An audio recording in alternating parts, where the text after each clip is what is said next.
Hello everyone. So we have started share based payment transaction that is Ind AS 102. हम लोगों ने equity plan पूरा का पूरा देखा, 4 क्लास हम लोगों ने किया और कम्प्लीटली उसको कवर अप किया विथ पास्ट क्वेश्चन, राइट। आज हम लोग पढ़ेंगे कैश प्लान। आप लोग को पता होगा, मैंने आपसे कहा था शेयर बेस्ड पेमेंट ट्रांजेक्शन जो है वो 3 टाइप का होता है, right. Share based payment equity plan होता है, कैश प्लान होता है, या फिर इक्विटी या कैश पे आपको ऑप्शन मिलते हैं, आप कोई भी ऑप्शन चूज कर सकते हैं। सो इक्विटी प्लान हम लोगों ने पूरा का पूरा देख लिया। आज हम लोग कैश प्लान पढ़ेंगे, that is the second topic, right. अब देखिए, एक छोटा सा एग्जाम्पल समझिए हम लोग क्या करते थे और हम लोग क्या करने वाले हैं, क्योंकि जो मेन पार्ट था ना, जो डिफिकल्ट पार्ट था वो ओवर है। अभी बस आपको थोड़ा थोड़ा चेंजेस देखना पड़ेगा कि कौन से कैटेगरी में कैसा हो रहा है, राइट। देखिए, ये ग्रांट डेट है एंड सपोज इस डेट पे आपको 100 ऑप्शन मिल रहा है, राइट। इधर 100 इक्विटी ऑप्शन मिल रहा है। इक्विटी प्लान पे हम लोगों ने देखा आपको इक्विटी इंस्ट्रूमेंट के लिए ऑप्शन मिल रहा था। अभी कैश पे आपको क्या मिलेगा, cash equal to 100 option, right. So option कितना है, 100। फेयर वैल्यू है सपोज 90, फेयर वैल्यू है 90। एक्सरसाइज प्राइस सपोज है 50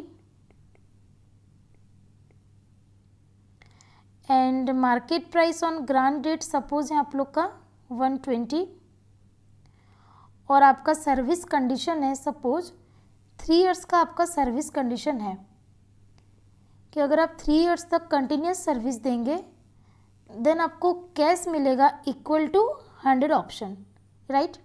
सपोज आपका कंडीशन है कि आपको कैश मिलने वाला है इक्वल टू 100 ऑप्शन, राइट, जिसका fair value on grant date 90 है, एक्सरसाइज प्राइस 50 है, मार्केट प्राइस 120 है on grant date and 3 years अगर आप सर्विस देते हैं तो at the end of 3 year आप लोग एक्सरसाइज कर सकते हैं, राइट। आपको at the end of 3 year cash मिल जाएगा, आप कभी भी एक्सरसाइज करेंगे आपको मिल जाएगा, राइट। ये आपका क्वेश्चन है। अब अगर ये इक्विटी प्लान होता सपोज, तो हम लोग कैसे इसको सॉल्व करते। अगर देखिए, कैश प्लान समझने के लिए इक्विटी प्लान का दिमाग में सही से बैठे रहना बहुत जरूरी है, ठीक है। अगर ये इक्विटी प्लान होता हम लोग क्या करते, 100 ऑप्शन को फेयर वैल्यू पे हम लोग एक्सपेंसेस रिकॉग्नाइज करते हैं, fair value at grant date, right. Grant date पे कितना है, 90 रुपीज़ है। सो ये 9000 जो कॉस्ट है इसको ओवर द 3 पीरियड हम लोग स्ट्रेट लाइन मेथड में एक्सपेंसेस बुक कर रहे थे, राइट। यहाँ पे 3000 फर्स्ट ईयर पे, सेकेंड ईयर पे 3000, थर्ड ईयर पे 3000 हम लोग रिकॉग्नाइज करते अगर ये इक्विटी प्लान होता, राइट। और फिर यहाँ पे आप लोग का वेस्ट हो जाता, राइट।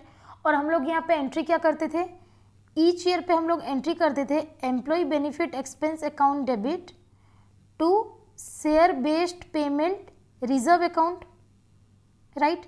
3000 ईच ईयर हम लोग करते थे और जिस दिन वेस्ट हो जाएगा उस दिन हम लोग का एंट्री क्या होता था, क्योंकि यहाँ पे शेयर बेस्ड पेमेंट रिजर्व हम लोगों ने क्रिएट किया है।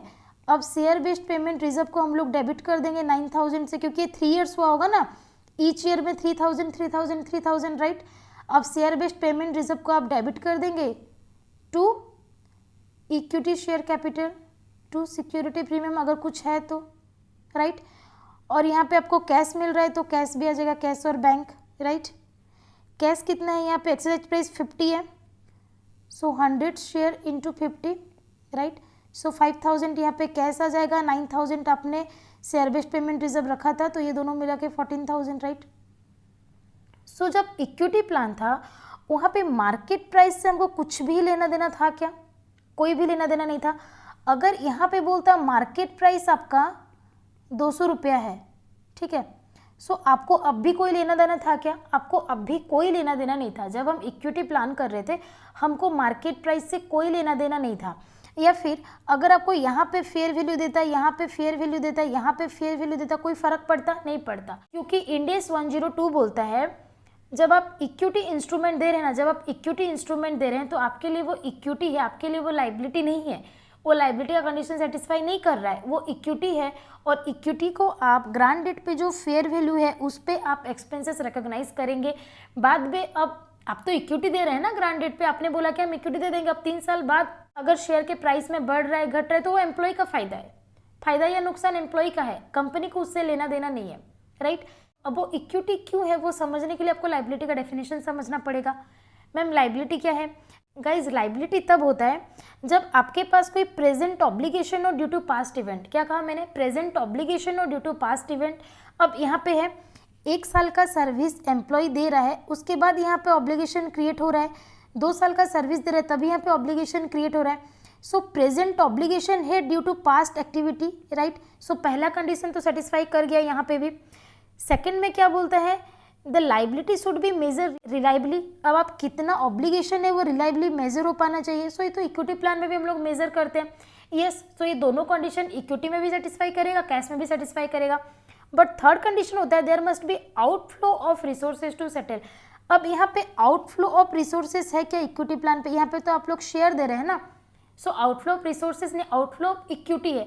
आप कैश या एसेट या कोई और चीज दे रहे हैं, नहीं दे रहे, रिसोर्सेज नहीं दे रहे हैं, आप एसेट दे रहे हैं, रिसोर्सेज नहीं दे रहे हैं, आप इक्विटी दे रहे हैं, राइट। सो इसीलिए इसको इक्विटी माना जाता है, लाइबिलिटी नहीं माना जाता है। और हम लोग एंट्री करते हैं employ benefit expense account debit to share based payment reserve account, और इसको हम लोग अदर इक्विटी में बैलेंस शीट में शो करते हैं, right.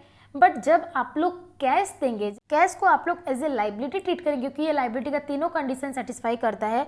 Present obligation due to past event भी है, रिलायबली मेजर भी कर सकते हैं, और थर्ड पे आउटफ्लो ऑफ रिसोर्सेज भी है, because outflow of cash is outflow of resources भी, इसीलिए हम लोग इसको लाइबिलिटी ट्रीट करेंगे। और एंट्री यहाँ पे क्या होगा, employ benefit expense account debit to share based payment liability account, ठीक है। और उसको आप लोग एज ए लाइबिलिटी शो करेंगे बैलेंस शीट पे।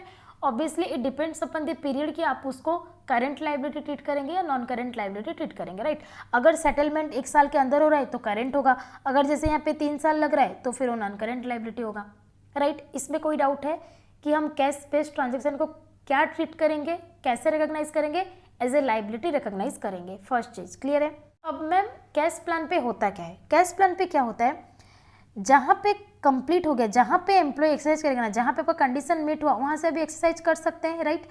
अब जिस दिन वो एक्सरसाइज कर रहा है उस दिन के मार्केट प्राइस के बेसिस पे हम लोग सेटलमेंट करेंगे, राइट। यहाँ पे एक्सरसाइज कर रहे तो यहाँ पे मार्केट प्राइस क्या है, करंट मार्केट प्राइस के बेसिस पे सेटलमेंट करेंगे। अब यहाँ पे करंट मार्केट प्राइस 200 अगर है और एक्सरसाइज प्राइस कितना था, 50 रुपीज़ का एक्सरसाइज प्राइस था, मतलब एम्प्लॉय को देना था 50 रुपीज़, और यहाँ पे मार्केट प्राइस है 200, सो बेसिकली 150 का एम्प्लॉय को फायदा था, राइट। सो अभी आप 150 रुपीज़ को क्या करेंगे, कैश पे कर देंगे, राइट। सो ये जो 150 रुपीज़ है ना, इसको बोला जाता है गाइस इंट्रिंसिक वैल्यू। क्या बोलते हैं, intrinsic value. So basically difference in the current market price and the exercise price is known as the intrinsic value, और intrinsic value पे ही हम कैश को सेटल करते हैं, राइट। क्योंकि इतना ही फायदा है ना एम्प्लॉय को, 200 रुपया का उसको शेयर मिल रहा है, 200 रुपया मार्केट प्राइस है शेयर का और एक्सरसाइज प्राइस 50 रुपीज़ है। सो एम्प्लॉय को फायदा कितना था, 150 का फायदा था। सो 150 रुपीज़ आप कैश पे सेटल कर दीजिए, राइट। सो ये 150 रुपीज़ को बोला जाता है इंट्रिंसिक वैल्यू, क्लियर हुआ। सो सेटलमेंट किस पे होगा, इंट्रिंसिक वैल्यू पे सेटल होगा। तो जिस दिन सेटलमेंट होगा डेफिनेटली क्वेश्चन पे आपको उस दिन का इंट्रिंसिक वैल्यू गिवन होगा, राइट। और इंट्रिंसिक वैल्यू पे आप सेटल करेंगे लाइबिलिटी को। ये दूसरा चीज आपका क्लियर हुआ। पहला चीज आप एज ए लाइबिलिटी ट्रीट करेंगे, राइट। सेकेंड चीज इंट्रिंसिक वैल्यू पे आप लोग सेटल करेंगे। अब थर्ड चीज देखिए, थर्ड चीज क्या बोल रहा है, क्योंकि ये लाइबिलिटी का डेफिनेशन सेटिस्फाई कर गया इसीलिए अभी आपको ईच रिपोर्टिंग पीरियड पे ये लाइबिलिटी को रीमेजर करना पड़ेगा until the date of settlement. जब तक ये सेटल नहीं हो जाता फाइनली आपको ईच रिपोर्टिंग पीरियड पे इसको रीमेजर करना पड़ेगा, क्योंकि लाइबिलिटी को रीमेजर करना पड़ता है एज पर इंड एस 109। जब आप इंड एस 109 पढ़ेंगे तब आपको समझ आएगा कि जो भी फाइनेंशियल लाइबिलिटी होगा उसको आपको रीमेजर करना पड़ेगा at the end of each reporting period, right. So अभी यहाँ पे क्योंकि रीमेजर करने तो फेयर वैल्यू पे ही रीमेजर करेंगे, दैट मीन्स यहाँ पे क्वेश्चन पे आपको एक चीज़ और गिवन होगा, ईच रिपोर्टिंग पीरियड के एंड पे आपको फेयर वैल्यू गिवन होगा, राइट। और यहाँ पे फेयर वैल्यू जितना भी चेंजेस आएगा ना उतना पे आपको रीमेजर करना पड़ेगा। फॉर एग्जाम्पल यहाँ पे फेयर वैल्यू था 90, यहाँ पे सपोज फेयर वैल्यू हो गया 95, यहाँ पे फेयर वैल्यू हो गया 100 एंड यहाँ पे फेयर वैल्यू हो गया आपका 105, राइट। इक्विटी के केस पे कोई प्रॉब्लम होता है क्या, ये 95 हो, 100 हो, 105 कोई मतलब नहीं, क्योंकि हमको 90 पे एक्सपेंस को रिकॉग्नाइज करना है, राइट। बट क्योंकि अभी कैश सेटलमेंट है, अभी आपको ईयर 1 के एंड पे 95 पे कॉस्ट को बुक करना पड़ेगा, ईयर 2 के एंड पे 100 पे फिर से रीमेजर करना पड़ेगा और प्रीवियस एक्सपेंसेस को माइनस करना पड़ेगा, ईयर 3 के एंड पे 105 पे आप करेंगे, राइट। समझ आया। सो ये था आपका थर्ड चीज। सो बेसिकली यहाँ पे आपके लिए 3 चीज़ इंपॉर्टेंट है। पहला चीज़ मैंने क्या कहा आपको, आप एज ए लाइबिलिटी ट्रीट करेंगे, एक्सपेंसेस को एज ए लाइबिलिटी ट्रीट करेंगे। सेकंड चीज़ मैंने कहा आप रीमेजर करेंगे लाइबिलिटी को eight the end of each reporting period, जो करेंट फेयर वैल्यू होगा उस पर आप लाइबिलिटी को रीमेजर करेंगे। एंड थर्ड मैंने कहा रीमेजर करेंगे up to the date of settlement, up to the date of settlement, जब तक ये फाइनली सेटल नहीं हो जाता तब तक आपको रीमेजर करते रहना पड़ेगा। और थर्ड चीज़ मैंने कहा जिस दिन सेटल होगा उस दिन आप इंट्रिंसिक वैल्यू पे सेटल करेंगे, राइट। इंट्रिंसिक वैल्यू पे सेटल करेंगे। Intrinsic value is nothing but market price minus exercise price. और बेसिकली जिस दिन सेटलमेंट होता है ना उस दिन फेयर वैल्यू और इंट्रिंसिक वैल्यू सेम होता है। अगर फेयर वैल्यू सेम नहीं है तो फिर इंट्रिंसिक वैल्यू को लेंगे, अगर सेम है तो फिर सेम है, और अगर इंट्रिंसिक वैल्यू गिवन नहीं है तो फिर फेयर वैल्यू लेंगे, राइट। ये 3 चीज़ आपका क्लियर हुआ गाइस। इसमें कोई डाउट है? कोई डाउट है क्या, बताइए। अब देखिए थोड़ा सा ध्यान से देखिएगा। अब सपोज क्या होता, देखिए आपको 100 ऑप्शन मिला, राइट। मैंने कहा कि until the date of settlement ये रीमेजर होता रहेगा, राइट। अब देखिए यहाँ पे आपका वेस्टिंग कंडीशन सेटिस्फाई हो गया ईयर 3 पे, यहाँ से आप एक्सरसाइज कर सकते हैं। और सपोज कंपनी आपको एक्सरसाइज के लिए 2 ईयर्स का टाइम दे रहा है। कितना टाइम दे रहा है? Year 1 and year 2 for exercising the option, right. अब क्या हुआ, यहाँ तक आपके पास 100 ऑप्शन है, 100 ऑप्शन का आप एक्सपेंसेस बुक कर रहे हैं एवरी ईयर, राइट। अब क्या हुआ, सपोज क्या हुआ, ईयर 3 के एंड पे 60 शेयर एक्सरसाइज हो गया और 40 शेयर रह गया, और ये जो 40 शेयर है ईयर 1 एंड पे आपका एक्सरसाइज हो गया 40 शेयर, राइट। और यहाँ पे आपका जो इंट्रिंसिक वैल्यू है, इंट्रिंसिक वैल्यू आपको गिवन है, इंट्रिंसिक वैल्यू है सपोज 110, राइट। और ये ईयर पे आपका इंट्रिंसिक वैल्यू है 115। अब बताओ कैसे करोगे, कैसे? देखो दिस इज द लास्ट। अगर ये चीज़ समझ गए ना तो फिर कैश प्लान खत्म हो गया, समझिए। इसलिए एकदम ध्यान से बारीकी से समझिए। देखिए मैंने क्या कहा आपको, मैंने कहा कि बेटा ईयर 3 पे वेस्टिंग कंडीशन खत्म हो गया और ईयर 3 पे सब ने एक्सरसाइज नहीं किया। ईयर 3 पे ओनली 60 एम्प्लॉय ने एक्सरसाइज कर लिया और 40 एम्प्लॉय बच गए। वो ईयर 1 एंड पे जाके किया, मतलब और 1 साल, बेसिकली ईयर 4 के एंड पे और 40 एम्प्लॉय ने एक्सरसाइज किया। और ईयर 3 के एंड पे था 110 रुपीज़ इंट्रिंसिक वैल्यू और ईयर 4 के एंड पे था 115 रुपीज़ इंट्रिंसिक वैल्यू। अभी आप क्या करोगे मुझे बताइए। देखिए कैसे करेंगे। आप फर्स्ट ईयर पे एक्सपेंस रिकॉग्नाइज करोगे फेयर वैल्यू 95 के हिसाब से, राइट।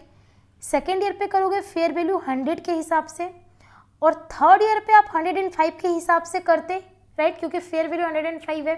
अभी 105 के हिसाब से नहीं होगा।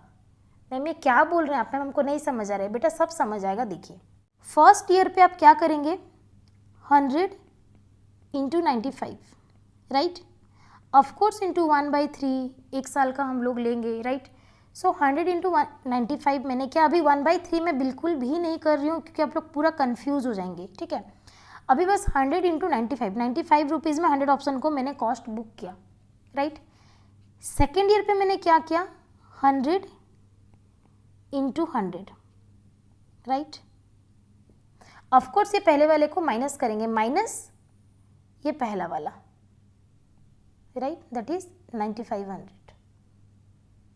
थर्ड ईयर पे आप क्या करते, जैसे मैंने बताया 105 इंटू 100 करते, राइट, 10,500 आता, right, minus this one, right. So 500 का आप यहाँ पे एक्स्ट्रा कॉस्ट बुक करते, 500 का यहाँ पे एक्स्ट्रा कॉस्ट बुक करते, और यहाँ पे 9500 इनिशियल था। सो बेसिकली फेयर वैल्यू पे यहाँ पे 5 रुपये का बढ़ा, सो 5 रुपया बढ़ा इंटू 100, सो 500 रुपीज़ यहाँ पे बढ़ा, फिर 5 रुपया बढ़ा यहाँ पे, सो 100 शेयर के ऊपर 5 रुपीज़, तो फिर 500 रुपीज़ आप फिर से रीमेजर किए, राइट। सो बेसिकली ये चलता, नॉर्मल था ये, बट क्योंकि यहाँ पे पार्शियल एक्सरसाइज हो गया, सो यहाँ पे 105 रुपीज़ पे 100 शेयर नहीं जाएगा। क्यों नहीं जाएगा? क्योंकि 100 शेयर में से 60 शेयर आप लोग पे आउट कर दिए, 60 शेयर तो पे आउट कर दिए, इसका लाइबिलिटी खत्म हो गया, राइट। और 40 शेयर का लाइबिलिटी ही बचा। सो आप अभी यहाँ पे क्या करेंगे गाइज, देखिए समझिए चीज़ को, क्योंकि 60 शेयर आप लोग पे कर दे रहे हैं, और पे किस वैल्यू पे होता है? इंट्रिंसिक वैल्यू पे होता है, राइट। सो इस केस में आप लोग क्या करेंगे, 60 शेयर को इंटू 110, क्योंकि हम लोग पे कर दे रहे हैं 110 पे, plus 40 share as it is 105 पे जाएगा करेंट फेयर वैल्यू पे, क्योंकि अभी 60 शेयर के अगेंस्ट में तो कोई लाइबिलिटी बचा नहीं है। अभी आपके मन में क्वेश्चन होगा, मैम 60 शेयर्स को आप लोगों ने रीमेजर क्यों नहीं किया? रीमेजर हम किसको करते हैं? लाइबिलिटी को करते हैं, और 60 शेयर का तो अभी लाइबिलिटी खत्म हो गया ईयर 3 के एंड पे, जिसके लिए हम लोगों ने ईयर 1 और ईयर 2 पे ऑलरेडी लाइबिलिटी क्रिएट करके रखा है। अभी इंट्रिंसिक वैल्यू पे हम लोग उसको पे ऑफ करेंगे, राइट। 105 पे लेके तो कोई फायदा ही नहीं है, अब लाइबिलिटी क्यों बुक करना, ये तो एक्सरसाइज ही हो जा रहा है, 110 हमको पे कर दे रहे हैं, खत्म हो गया। सो 60 रुपीज़ इंटू 110 करेंगे, और 40 जो शेयर बचा भाई उसका लाइबिलिटी क्रिएट करना पड़ेगा, क्योंकि अभी वो वेस्ट हुआ नहीं है, और until the period of wasting, जब तक कि एक्सरसाइज नहीं होता तब तक हमको रीमेजर करते रहना पड़ेगा, राइट। सो इसको आप लोग 105 पे करंट फेयर वैल्यू पे रीमेजर करेंगे। ये चीज़ क्लियर हुआ क्या, बताइए मुझे, क्लियर हुआ? अब देखिए, अब ईयर 4 पे, मतलब जब एक्सरसाइज पीरियड का फर्स्ट स्टार्ट हुआ, ये ईयर 4 पे आप लोग क्या करेंगे, 40 शेयर पे आउट हो गया, और इंट्रिंसिक वैल्यू कितना है? 115 है। सो यहाँ पे खर्चा तो उतना ही होगा, 40 शेयर इंटू 115, राइट। सो 115 इंटू 40 कितना होता है? 4600 यहाँ पे आएगा आपका एक्सपेंसेस, मतलब कैश आप लोग कितना पे करेंगे? 4600 पे करेंगे। लेकिन क्या आपके share based payment liability ledger पे उतना अमाउंट था? क्या बोल रहे हैं मैम? देखिए, जब आप 9500 एक्सपेंस बुक किए, आपका एंट्री क्या होगा? Employ benefit expense account debit to share based payment liability, right. Same entry यहाँ पे भी हुआ, 500 rupees extra. But third year के एंड पे गाइस 2 एंट्री होगा। कैसे 2 एंट्री होगा? फर्स्ट ईयर पे हम लोग क्या एंट्री कर रहे हैं? Employ benefit expense account debited to share based payment liability account, क्योंकि हम लोगों ने लाइबिलिटी के लिए प्रोविजन रखा, राइट, लाइबिलिटी क्रिएट किया। अब सेकेंड ईयर पे फिर से लाइबिलिटी क्रिएट किया 500 रुपीज़ का। अब थर्ड ईयर पे कितना लाइबिलिटी क्रिएट हो रहा है? थर्ड ईयर पे हम लोग पे कर दे रहे हैं 110 रुपीज़ के हिसाब से 60 शेयर्स, और 40 शेयर्स को आप लोग रीमेजर कर रहे हैं 105 रुपीज़ पे। सो एक्स्ट्रा लाइबिलिटी कितना क्रिएट हो रहा है आपको कैलकुलेट करना पड़ेगा। कितना क्रिएट हो रहा है देखिए, नॉर्मली अगर आप देखेंगे 9500 आप लोग के पास था शेयर बेस्ड पेमेंट लाइबिलिटी पे, फिर इस पे एडिशन हो गया 500 रुपीज़ का, और इसमें से आप लोगों ने पे कर दिया 60 इंटू 110, दैट इज 6600 आप लोगों ने पे कर दिया, राइट। और अभी आपको एक्सपेंसेस कितना चाहिए? 40,105 का आपको टोटल और चाहिए पेमेंट करने के लिए। सो शेयर बेस्ड पेमेंट लाइबिलिटी पे बचता कितना है? 10,000 माइनस 6,600। सो आपके पास बचता कितना है? 3,400 रुपीज़, राइट। और इसको पे आउट करने के लिए आपको चाहिए कितना? 4,200 रुपीज़, राइट। सो 800 रुपीज़ का आपको एक्स्ट्रा लाइबिलिटी क्रिएट करना पड़ेगा as per the estimation at the end of year 3। Year 3 के फेयर वैल्यू के अकॉर्डिंग आपको और 800 रुपीज़ का एक्स्ट्रा लाइबिलिटी क्रिएट करना पड़ेगा इन ऑर्डर टू पे दिस 40 शेयर्स, राइट। सो यहाँ पे थर्ड ईयर के एंड पे आपको 2 एंट्री करना पड़ेगा। पहला तो इसका पेमेंट एंट्री और दूसरा इसका liability booking entry, right. So पहला एंट्री आप लोग क्या करेंगे? Share based payment liability account debited to cash, that is 6,600, right. ये तो पे ऑफ हो गया 60 शेयर्स, और बाकी जो बचा 40 शेयर्स, इसके लिए आप लोग सेम एंट्री देंगे, right. Employ benefit expense account debit to share based payment liability, और कितना ये अमाउंट आ रहा है? 800 रुपीज़ का ये अमाउंट आ रहा है, राइट। ये चीज़ क्लियर हुआ। सो फर्स्ट ईयर पे आप लोगों ने लिया 9,500, सेकेंड में लिया 500, और थर्ड पे आप लोगों ने लिया 800 रुपीज़ का एक्सपेंसेस बुक किया, राइट।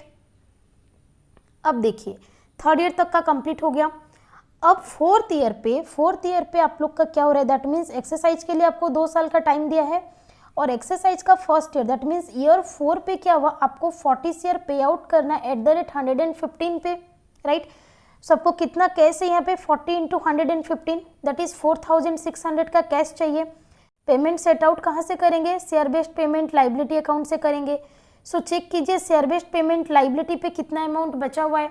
उसके लिए शेयर बेस्ड पेमेंट लाइबिलिटी का लेजर अकाउंट क्रिएट कर देते हैं, सबसे इजी रहेगा, आप लोग को कैश पेमेंट में कोई भी कंफ्यूजन नहीं होगा। देखिए share based payment liability account, so first year पे आप लोग का क्या होगा, by employ benefit expense first year पे कितना गया है 9500, राइट। फर्स्ट ईयर एंड पे ये सेटल हुआ नहीं, सो कितना रहा 9500।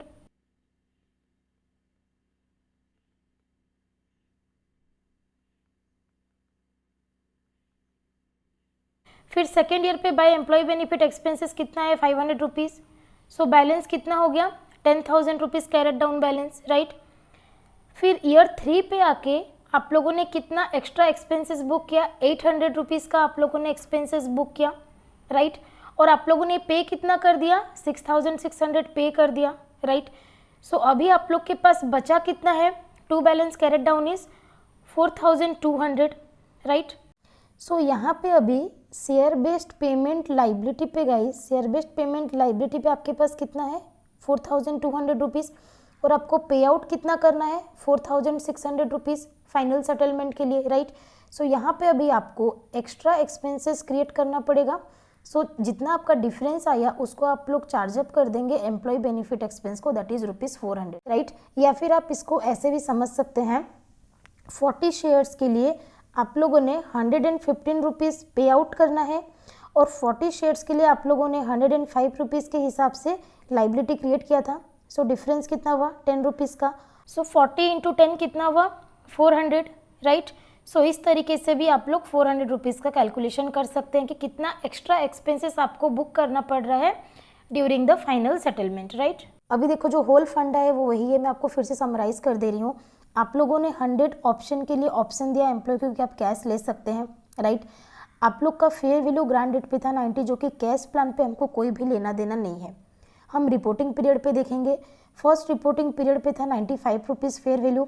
सो आप लोगों ने लाइबिलिटी क्रिएट किया 100 इंटू 95 दैट इज 9500, राइट।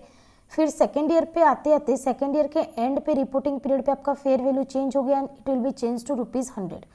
अब क्योंकि इसका फेयर वैल्यू बढ़ गया या घट गया जो भी होगा आपको फिर से रीमेजर करना पड़ेगा, राइट। अब फेयर वैल्यू क्योंकि इंक्रीज हो गया आपको रीमेजर करना पड़ेगा। 100 इंटू 100 आप लोगों ने क्या 10,000 का एक्सपेंसेस आ रहा है as per at the end of year 2, but हम लोगों ने 9500 ही बुक किया है। सो 500 एक्स्ट्रा हम लोगों ने बुक कर लिया सेकेंड ईयर पे एक्सपेंसेस, राइट। लाइबिलिटी को हम लोगों ने इंक्रीज कर दिया। फिर जब ईयर 3 में आए तो फेयर वैल्यू भी इंक्रीज हो गया और पार्शियल सेटलमेंट भी हो गया। अब जो पार्शियल सेटलमेंट हो गया 60 ऑप्शन का, अब इसके लिए तो लाइबिलिटी ईयर 3 पे क्रिएट नहीं करना है ना। अभी तक 60 शेयर्स के लिए हम लोगों ने जितना भी क्रिएट किया था लाइबिलिटी उसमें से पे आउट करना है और जो 40 शेयर्स बचा उसके लिए ही लाइबिलिटी कंटिन्यू रखना है। 40 शेयर्स के लिए रीमेजर करना है क्योंकि 60 का तो और लाइबिलिटी बचा नहीं, हो तो सेटलमेंट हो जा रहा है। ओनली 40 शेयर्स का ही लाइबिलिटी अभी हमको रखना है, रीमेजर करना है और 40 शेयर्स को पे आउट कर देना है, राइट।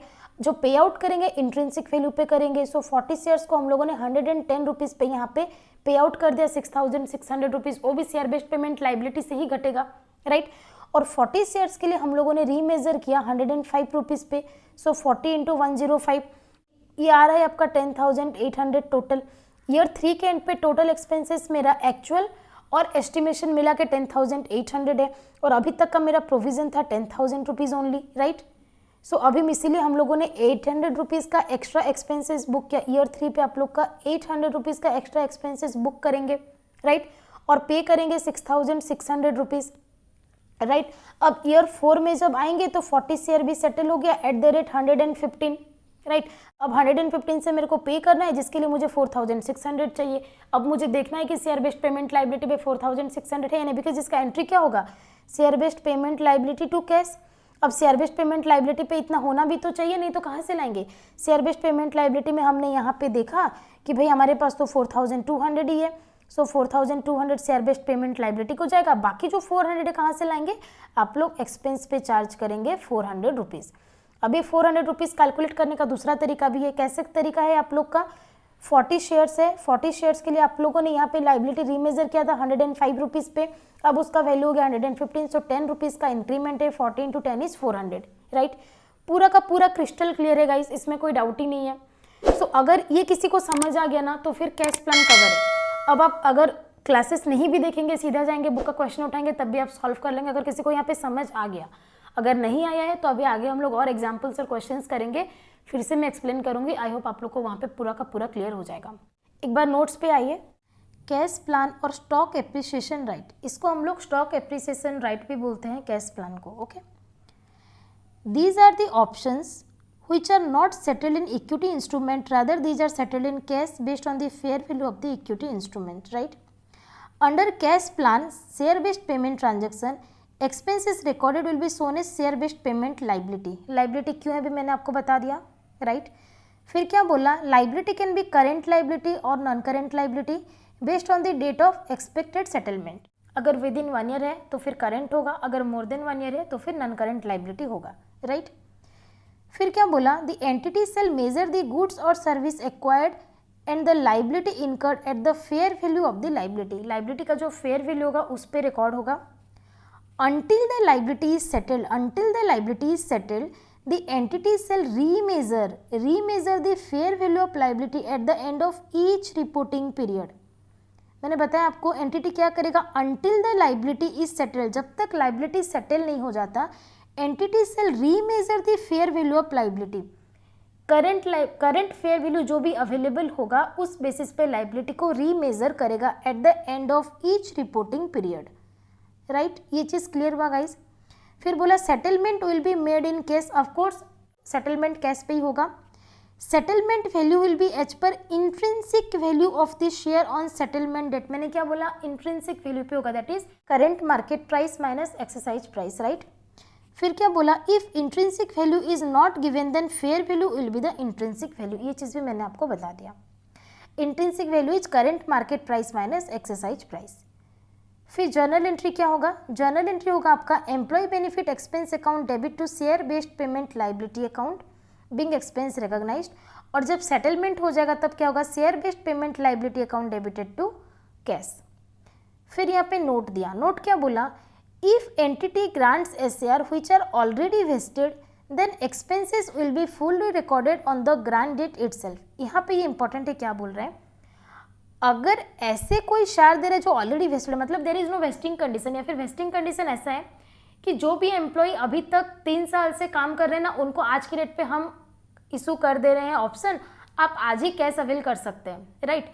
सो फिर तो उसमें कोई कंडीशन है ही नहीं, आज की डेट पे जितना पेमेंट करने वाले हैं उतना ही आप रिकॉग्नाइज कर लीजिए आज के डेट पे, वो वही चीज़ बोल रहा है। If entity grants SAR which are already vested then expense will be fully recorded on the grant date itself. Subsequently any change in the fair value at the time of settlement will be adjusted through employee benefit expense account। ये मैं example लेके अभी आप लोग को ये चीज़ जो है, ये पॉइंट मैं आपको क्लियर करवाऊंगी, ठीक है। एक एग्जाम्पल फिर से लेते हैं, देखिए। X Limited grants its 100 employee cash equal to 500 equity shares that vest immediately। मैंने अभी बोला ना immediately vest पे मैं अभी समझाऊंगी, वही चीज़ है ये। that vest immediately, employee has option to exercise such cash at any time during 3-year period।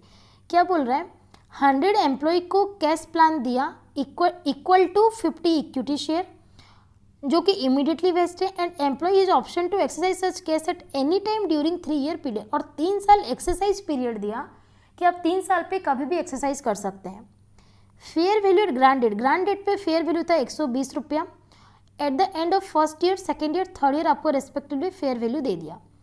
Employ exercise cash at the end of year 3। Year 3 पे सारे एम्प्लॉय ने कैश एक्सरसाइज कर लिया। Journalise the transaction.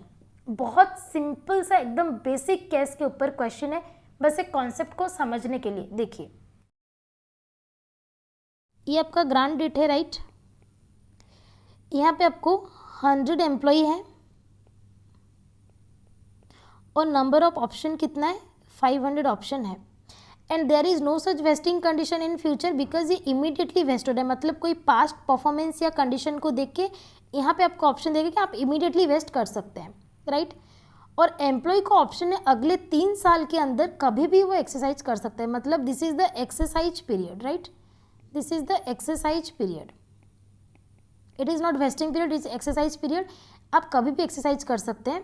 और बोला सारे employ ने eight the end of year 3 के एंड पे सब ने एक्सरसाइज किया, right.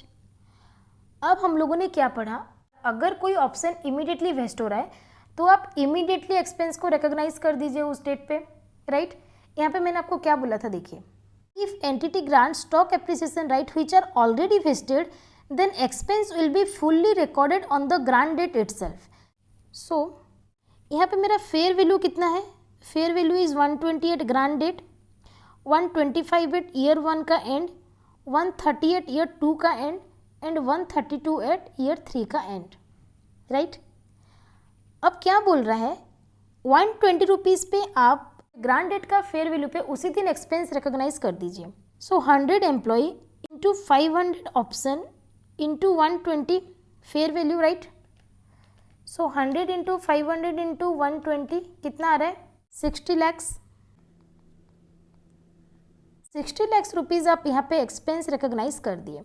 Now what is your जिम्मेदारी, आपकी जिम्मेदारी क्या है, जब तक ये सेटल, अभी सेटल करने के लिए 3 साल का टाइम है, अभी सेटल करने के लिए तो एम्प्लॉय के पास 3 साल का टाइम है ना, कभी भी वो लोग वेस्ट कर सकते हैं 3 साल में, यहाँ पे भी करेंगे, यहाँ पे भी करेंगे, यहाँ कभी भी कर सकते हैं।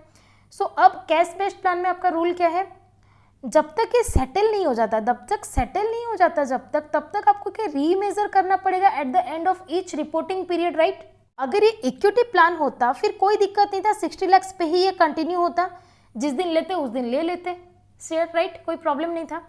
बट क्योंकि अभी कैश प्लान है, आपको ईयर 1 एंड पे, ईयर 2 एंड पे, जब तक सेटल हो जाता तब तक आपको रीमेजर करना पड़ेगा। और यहाँ पे बोल रहा है कि सेटलमेंट कब हुआ, सेटलमेंट हुआ eight the end of year 3, यहाँ पे सेटल हुआ है।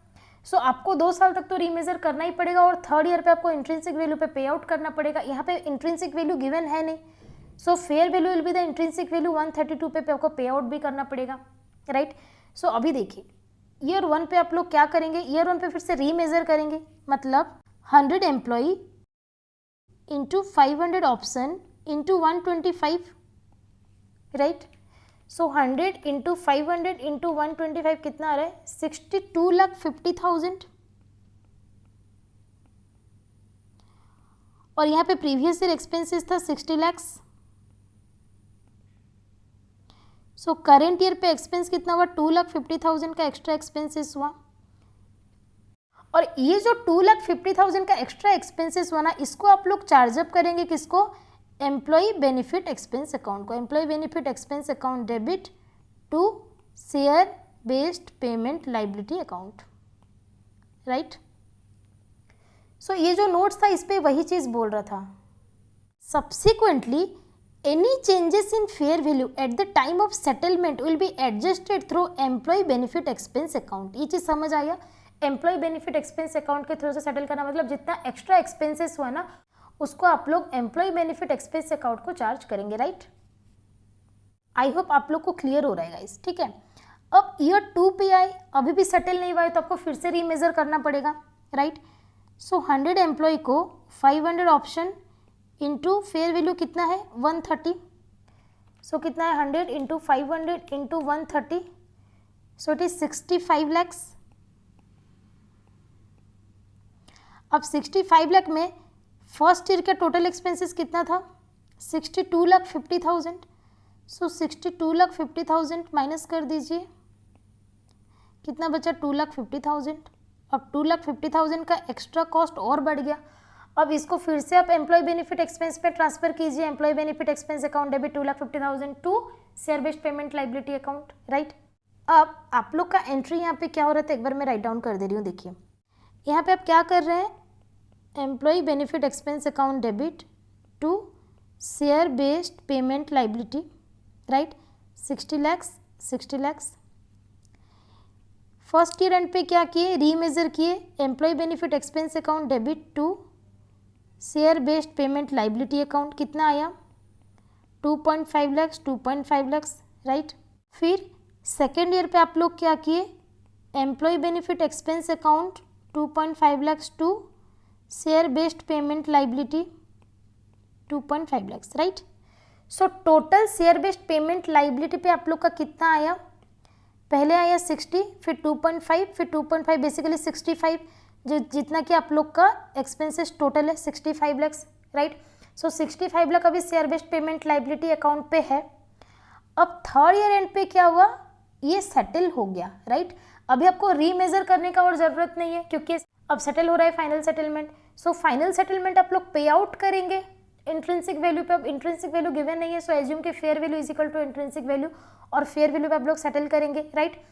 सो अब जब सेटल करेंगे तो आप कैश पे करेंगे, कितने प्राइस पे करेंगे, 132 पे करेंगे। और क्योंकि कैश जा रहा है सो एंट्री तो होगा 2 कैश और 2 बैंक, राइट। सो 100 एम्प्लॉय को 500 शेयर ऑप्शन के हिसाब से 132 रुपीज़ आप पे करेंगे। 100 एम्प्लॉय इंटू 500 इंटू 132, सो 66 लैक्स यहाँ पे आ रहा है। 66 लैक्स आपको पे करना पड़ेगा, right.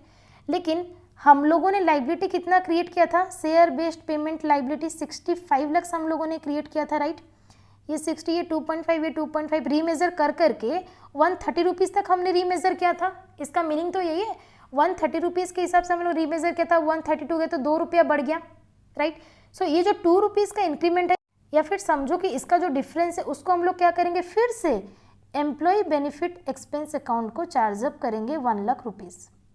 Is it clear guys, समझ में आया, क्लियर हुआ पूरा का पूरा कॉन्सेप्ट। जो थोड़ा बहुत डाउट था वो क्लियर हुआ, कैसे सॉल्व हो रहा है यहाँ पे क्वेश्चन, राइट।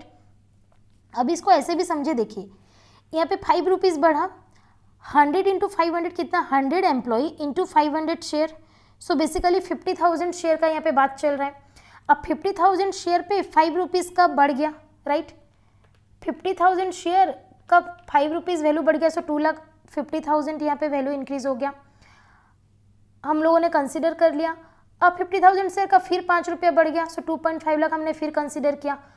अब 2 रुपया बढ़ा सेटल होते टाइम, सो 50,000 शेयर इंटू 2 रुपीज़, सो 1 लाख रुपया हमने फिर चार्ज अप कर दिया, राइट। सो बेसिकली अकाउंट से बाबा, मैथ से आप लोग जैसे समझोगे, जैसे मोल्ड करोगे वैसे मोल्ड होगा वो, ठीक है। सो बेसिकली आपको नोट्स और कॉन्सेप्ट पूरा का पूरा समझ आया। अभी स्टडी मेट का जो क्वेश्चन है उसको सॉल्व करते हैं। आपका जो थोड़ा बहुत डाउट अगर बचा भी है ना वो भी खत्म हो जाएगा, राइट। सो आइए इलस्ट्रेशन नंबर 15 पे। PQR limited grants 80 cash share appreciation right to each of its 400 employees. कितना शेयर एप्रिसिएशन राइट दिया, 80 कैश शेयर एप्रिसिएशन राइट दिया to each of its 400 employees on condition that the employees remain in its employment for the next 3 years. Service condition है next 3 years का, अगर 3 years तक रहते हैं तो फिर आपको 80 कैश शेयर एप्रिसिएशन राइट मिलेगा and to 400 employees, right. During year 1 30 employees leave, year 1 में 30 एम्प्लॉइज चले गए। The entity estimate that if further 50 will be leave during year 2 and 3, क्या बोल रहे हैं, पहले साल पे 30 चले गए और सेकेंड और थर्ड ईयर का एस्टिमेशन कितना है 50, right. Then during year 2 40 employees leave and the entity estimates that if further 30 will leave during year 3, during year 3 40 employees leave, at the end of year 3 all SA are held by the remaining employees vest, right। At the end of year 3 100 employees exercise their SAR। अब क्या बोल रहा है, twist यहाँ पे आया, 100 employees ने exercise किया at the end of year 3, right। Another 120 employees exercise their share at the end of year 4, year 4 में 120 employees ने किया and remaining employees exercise their share at the end of year 5, मतलब third fourth fifth, third year पे कुछ ने exercise किया, fourth में किसी ने किया और फिफ्थ में कुछ एम्प्लॉयज ने किया। The fair value of the share at the end of each year in which a liability exists and the intrinsic value of share at the date of exercise which equal to the cash paid out at the end of year 3, 4, 5 are shown below। यहाँ पे आपको fair value भी दे दिया और आपको intrinsic value भी दे दिया। Intrinsic value आपको ईयर थर्ड फोर्थ फिफ्थ में ही दिया है क्योंकि कैश पे हुआ है, थर्ड पे भी एक्सरसाइज हुआ, 100 एम्प्लॉय ने किया, फोर्थ पे 120 एम्प्लॉय ने किया और रिमेनिंग एम्प्लॉय ने फिफ्थ ईयर पे किया। ये एम्प्लॉय को निकालना पड़ेगा, right. Pass journal entries and show the working notes, right. कर सकेंगे गाइस, एकदम से आराम से करेंगे, बिल्कुल भी हड़बड़ होने का ज़रूरत नहीं है, बहुत अच्छे से सॉल्व करेंगे। देखिए पूरा का पूरा आप लोग को क्रिस्टल क्लियर समझ में आएगा। पहले टाइमलाइन बनाएंगे, क्वेश्चन को और थोड़ा सा क्लियर करेंगे, फिर हम लोग सॉल्व करेंगे। देखिए ये है आपका grant date, right. Grant date पे क्या बोल रहा है, 400 एम्प्लॉयज़ हैं, राइट, और 80 सार ऑप्शन आपको दे रहा है, स्टॉक एप्रिसिएशन राइट आपको दिया जा रहा है 80 नंबर्स ऑफ, राइट। कंडीशन है कि आप 3 इयर्स तक सर्विस देंगे, ईयर 1, ईयर 2, ईयर 3, 3 इयर्स आप सर्विस देंगे। अगर आप 3 इयर्स सर्विस देते हैं देन अगले 2 साल ईयर 4 और ईयर 5, ईयर 4 और ईयर 5 में एक्सरसाइज होगा। ईयर 3 में भी कर सकते हैं, ईयर 4 एंड ईयर 5 तक एक्सरसाइज है, right. So this is basically your exercise period, right, और this is basically your service period, right. Vesting condition ये है, राइट। अब क्या बोला, ईयर 1 पे 30 एम्प्लॉई चले गए प्लस 50 और जाने का चांसेस है during year 2 and year 3, during year 2 and year 3 और 50 जाने का चांसेस है। दैट मीन्स आज का एस्टिमेशन कितना है, 80, 30 एक्चुअल और 50 एस्टिमेशन, राइट। सो आज की डेट पे एस्टिमेटेड एम्प्लॉय कितने होंगे, 400 minus 80, that is 320 number of employees as on date, right. Year 2 में क्या बोला, एक्चुअल चले गए 40 और 30 और जाने का चांसेस है। सो ईयर 1 में गए थे ऑलरेडी 30 प्लस ईयर 2 में कितने चले गए, 40 चले गए, और एस्टिमेशन है ईयर 3 में 30 जाने का, राइट। सो ये टोटल कितना हो गया, 100 एस्टिमेशन है, सो 400 माइनस 100, सो आपके एस्टिमेटेड एम्प्लॉय कितने हो गए ईयर 2 पे आके 300, राइट। अब ईयर 3 में एक्चुअल कितने चले गए, ईयर 1 में गए थे 30, ईयर 2 में गए 40 और ईयर 3 में गए फिर से 40, तो 110 एम्प्लॉयज़ चले गए। सो यहाँ पे आ गए आपके 290 एम्प्लॉयज़, और ये 290 एम्प्लॉय ने यहाँ पे एक्सरसाइज करने के लिए एलिजिबल हो गए, राइट, क्योंकि इन्होंने सर्विस कंडीशन को फुलफिल किया, राइट, वेस्टिंग कंडीशन को इन्होंने फुलफिल किया, राइट। अब क्या बोल रहा है देखिए, अब यहाँ पे बोल रहा है ये जो 290 एम्प्लॉयज़ है ना, ये 290 एम्प्लॉयज़ में से 100 एम्प्लॉयज़ ने तो ईयर 3 में ही एक्सरसाइज कर दिया यहाँ पे, बाकी 120 ने किया ईयर 4 पे आके, राइट, और बाकी जितने बचे उन्होंने ईयर 5 के एंड में किया, तो बाकी बचे कितने, 290 माइनस 100 माइनस 120, सो 70 एम्प्लॉय ऐसे निकले जिन्होंने ईयर 3 में आके एक्सरसाइज किया। ईयर 3 मीन्स यहाँ पे एक्सरसाइज का 3rd year, that is originally 3 years का आप लोग को सर्विस कंडीशन मिला और 2 इयर्स आपको एक्सरसाइज पीरियड मिला। सो ईयर 3 के एंड में भी एक्सरसाइज कर सकते हैं, ईयर 4 में भी, ईयर 5 में भी। सो ईयर 3 के एंड में means it is actually year 5 के एंड पे आके एक्सरसाइज हुआ 70 शेयर्स, राइट। ईयर 3 में फर्स्ट एक्सरसाइज, ईयर 4 में सेकंड एक्सरसाइज एंड ईयर 5 में 3rd एक्सरसाइज, राइट। अब बोल रहा है फेयर वैल्यू आपको ईयर 1 के एंड में दिया है 15, ईयर 2 के एंड में दिया 16, ईयर 3 के एंड पे दिया आपको यहाँ पे 18, ईयर 4 के एंड में दिया 21, ईयर 5 का आपको नहीं दिया है, राइट, ज़रूरत भी नहीं है, और आपको दिया यहाँ पे intrinsic value, right. Year 1 year 2 पे नहीं दिया, जहाँ से पेमेंट शुरू हुआ ना, जहाँ से एक्सरसाइज करना शुरू की वहाँ पे आपको इंट्रिंसिक वैल्यू दिया, राइट। ईयर 3 ईयर 4 ईयर 5 में कितना है, 15 20 24, 15 20 एंड 24, राइट। पूरा का पूरा क्वेश्चन सिंगल चार्ट में आ गया गाइस, राइट, पूरा का पूरा क्वेश्चन आ गया। यहाँ पे आप लोग क्लियर है, कोई भी डाउट अभी तक के क्वेश्चन समझने में कोई डाउट है, कोई डाउट नहीं होना चाहिए। अब देखिए मैं आपको वर्बली समझा रही हूँ कैसे आप लोग सॉल्व करेंगे इमीडिएटली। देखिए आप लोग एक्सपेंसेस रिकॉग्नाइज करेंगे ईयर 1 के एंड पे, ईयर 1 के एंड पे 320 एम्प्लॉयज़ को 80 शार आप लोग देंगे stock appreciation, right, at the rate 15, fair value 15 है, राइट। देन ईयर 2 पे अगेन रीमेजर करेंगे, आपको यहाँ पे एम्प्लॉय भी चेंज हो रहे हैं, सो एम्प्लॉय चेंज करेंगे इंटू 80 इंटू 16 और फिर प्रीवियस ईयर का माइनस कर देंगे, राइट। ईयर 3 पे क्या करेंगे, ईयर 3 पे जब आप आएंगे तब आपको प्रॉब्लम होगी।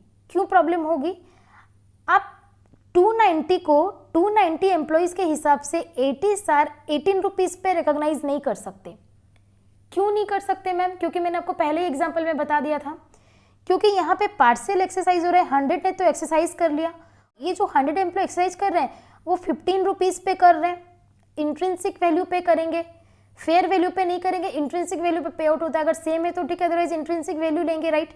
सो 15 पे पे आउट करेंगे आप 100 एम्प्लॉय को, और बाकी जो 190 बचे ना, ये 100 जाने के बाद जो 190 बचेंगे ना, वो 190 को आप 18 रुपीज़ पे रीमेजर करके लाइबिलिटी क्रिएट करेंगे, राइट। इतना दूर समझ आया?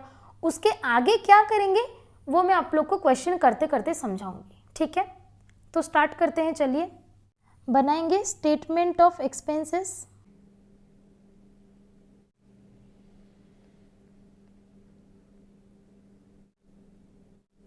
ईयर 1, ईयर 2, ईयर 3, और यहाँ पे है आपका पर्टिकुलर्स। पहले हम लोग क्या करते थे, number of estimated employ,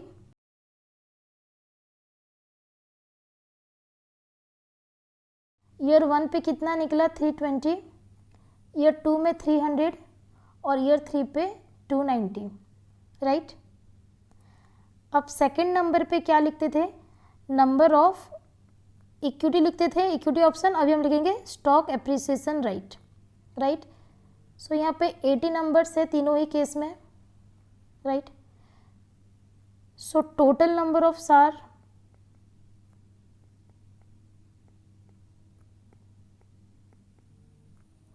1 into 2, so 320 into 80, 25,600, 300 into 80, 24,000, 290 into 80, 23,200। फिर इसको फेयर वैल्यू पे रिकॉर्ड करेंगे, right. But fair value at grant date लेते थे, अब हम लेंगे fair value at reporting date, right. So यहाँ पे फेयर वैल्यू कितना है 15, यहाँ पे 16 और यहाँ पे है 18, 15, 16, 18, राइट। सो 5 पे आप लोग total expenses to be recognised निकाल सकते हैं। Total expense is equal to 3 into 4। Guys देखिए अभी तक क्या चेंज आया है, ओनली आपका फेयर वैल्यू पे चेंज आया है।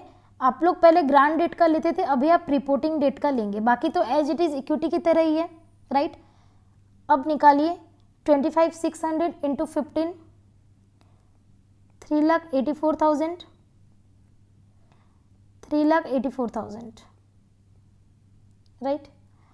और ये है आपका 4,17,600, राइट। अब देखिए फिर क्या करेंगे, क्यूमुलेटिव एक्सपेंसेस निकालेंगे, राइट। सो उसके लिए आपको चाहिए वेस्टिंग पीरियड। वेस्टिंग पीरियड कितना है 3 इयर्स है, 3 इयर्स का सर्विस कंडीशन है, right. Cumulative expenses, right. Cumulative expenses is equal to 5/6 into period expired, right. So 3,84,000 into 1/3 कितना आ रहा है 1,28,000, 3,84,000 into 2/3 2,56,000 and 4,17,600 into 3/3 is 4,17,600, right. फिर 8 पे क्या करते थे, प्रीवियस ईयर का एक्सपेंसेस को माइनस कर देते थे, राइट। सो यहाँ पे नील है, यहाँ पे आएगा 1,28,000 और यहाँ पे आएगा 2,56,000, राइट। सो यहाँ पे आपको करेंट ईयर का एक्सपेंसेस मिल जाता था। करेंट ईयर का एक्सपेंसेस क्या होता था 7 - 8, राइट। सो यहाँ पर आता था आपका 1,28,000, 1,28,000 और फिर आया 1,61,600, राइट।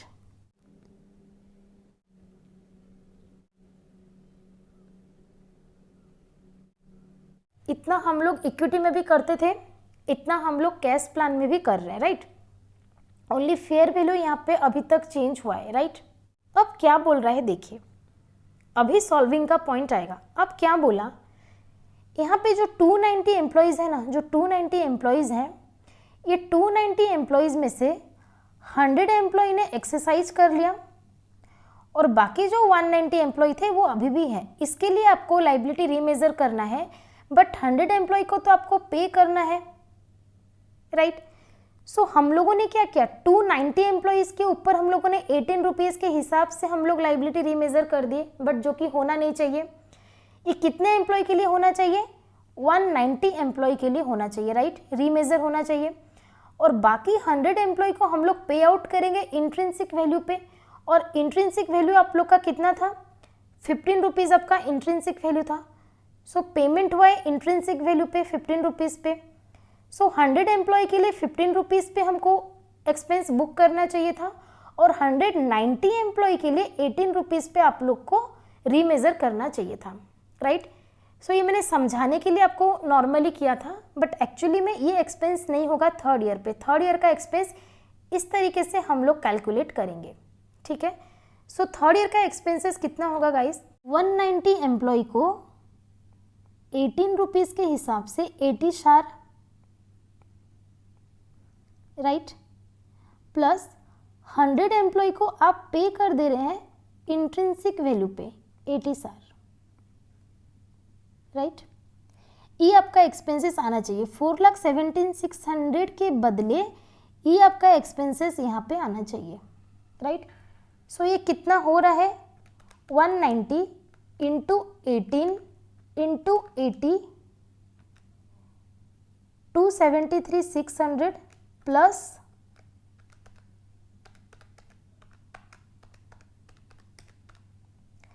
393,600, कितना आ रहा है, 393,600। सो यहाँ पे मैं इसको इरेज कर रही हूँ और लिख रही हूँ 393,600। कितना आएगा गाइस, 393,600। अभी कोई डाउट है, सो ये भी आ जाएगा आपका 393,600, राइट। और 393,600 से 2,56,000 जाने से कितना बचा आप लोग का, यहाँ पे आएगा 137,600। इज इट क्लियर, अभी क्लियर हुआ ईयर 3 का एक्सपेंसेस कैसे रिकॉग्नाइज करेंगे। सो ईयर 3 का एक्सपेंसेस कितना होगा, 1,37,600, इतना क्लियर है, राइट। अब एंट्री क्या होगा देखिए, फिर ईयर 4 ईयर 5 में जाएंगे, ठीक है। अभी तक का जर्नल एंट्री क्या होगा लिखिए, employ benefit expense account debit to share based payment liability, right. First year पे कितना आएगा, 1,28,000, सेकेंड ईयर पे 1,28,000, थर्ड ईयर पे क्या आएगा, एक्सपेंस तो जितना हुआ उतना ही लिखेंगे, दैट इज 1,37,600,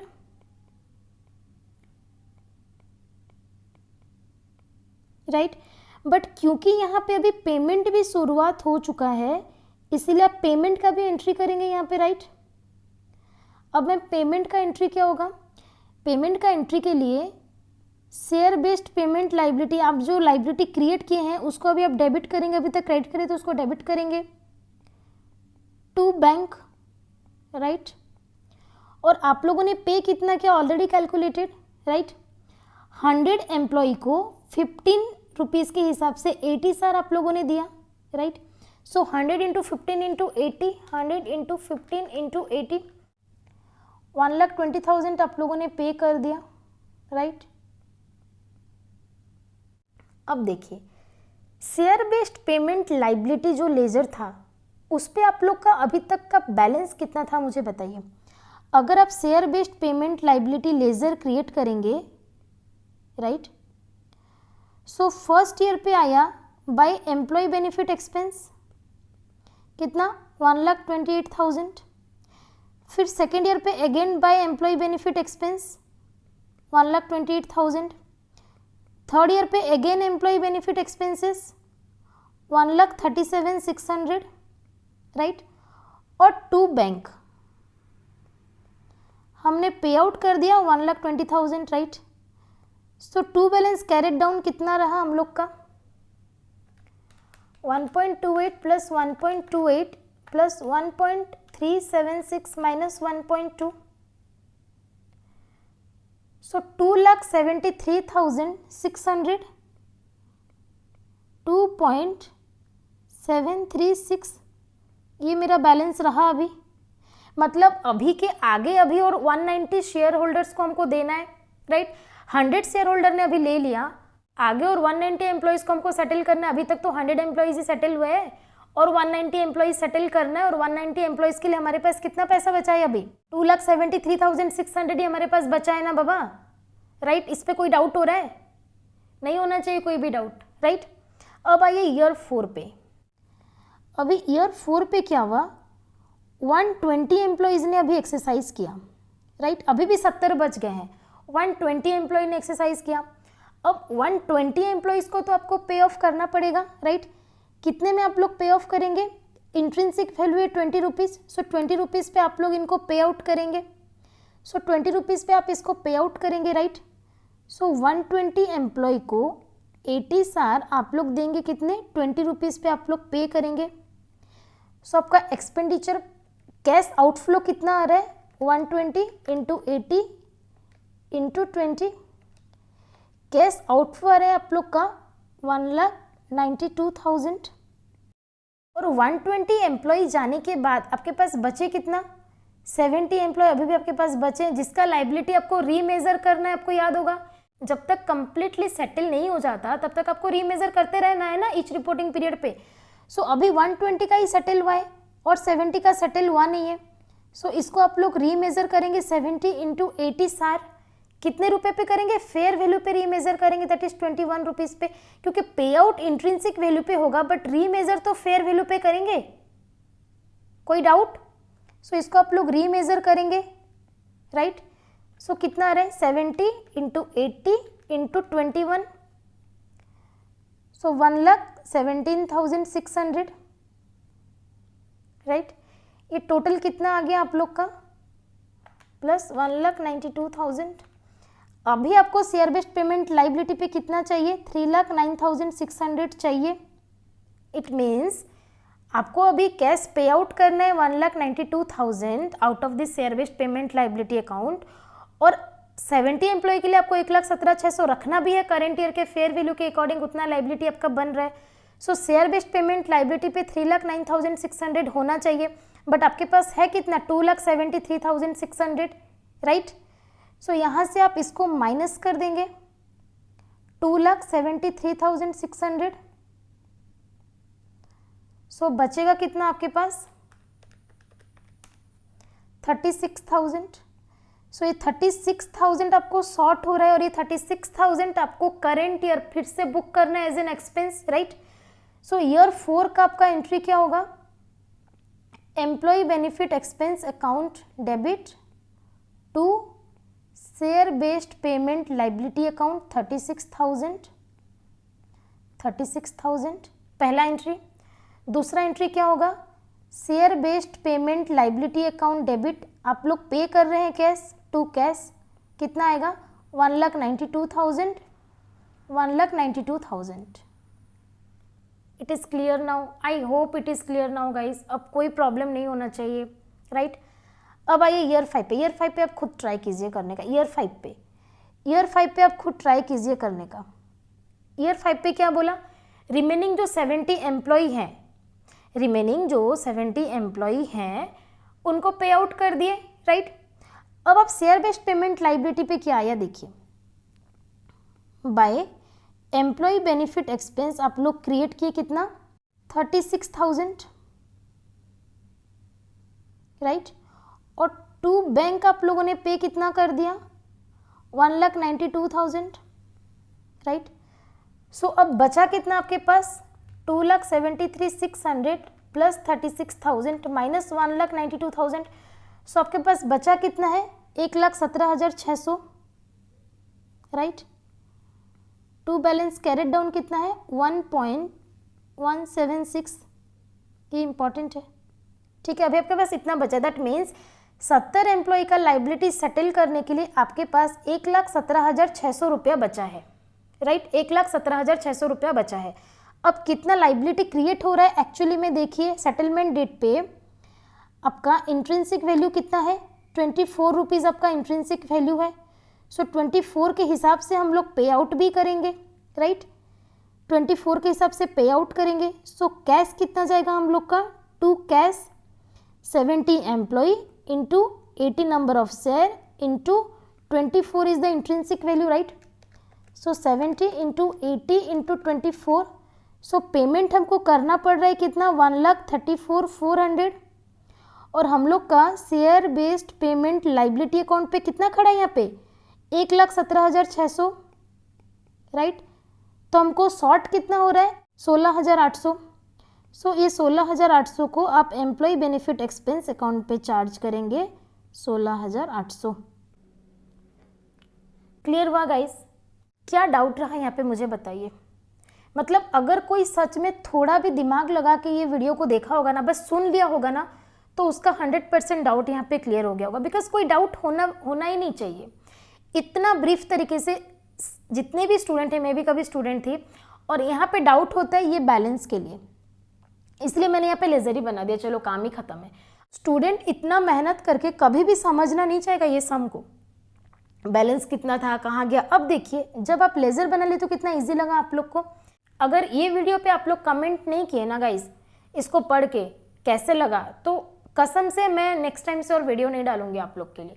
आप लोग पढ़ लेते हैं, बेनिफिट लेते हैं, बट एक कमेंट भी मुझे नहीं करते, तो मुझे मोटिवेशन ही नहीं आता, फिर मैं एक महीना छोड़ देती हूँ वीडियो डालना, राइट। सो आप लोग थोड़ा सा कमेंट कीजिएगा, मुझे लगेगा कि हाँ, मुझे ऐसे नहीं लगे कि मैं हवा में पढ़ा रही हूँ, ठीक है। ऐसे ही रूम में बैठ के रिकॉर्ड करती हूँ, लगता है हवा में पढ़ा रही हूँ मैं, राइट। सो आप लोग इसको पढ़िए अच्छे से। कैश बेस्ड प्लान यहाँ पे ओवर हुआ, इससे बेटर कुछ नहीं हो सकता, इससे इजी कुछ नहीं हो सकता, बस समझने का एक चीज़ था। पहले हम लोग एक एग्जाम्पल लेके किए, फिर मैंने एक शॉर्ट एग्जाम्पल लिया, फिर हमने स्टडी मेट का क्वेश्चन किया। So I hope now the total concept is crystal की तरह भी क्लियर हो जाना चाहिए। So this is all for this video guys. Next class पे हम लोग कैश और इक्विटी प्लान का जो अल्टरनेटिव रहता है उसको कैसे सॉल्व करते हैं वो हम लोग देखेंगे, right. So thank you so much. Bye bye. Take care. All the best.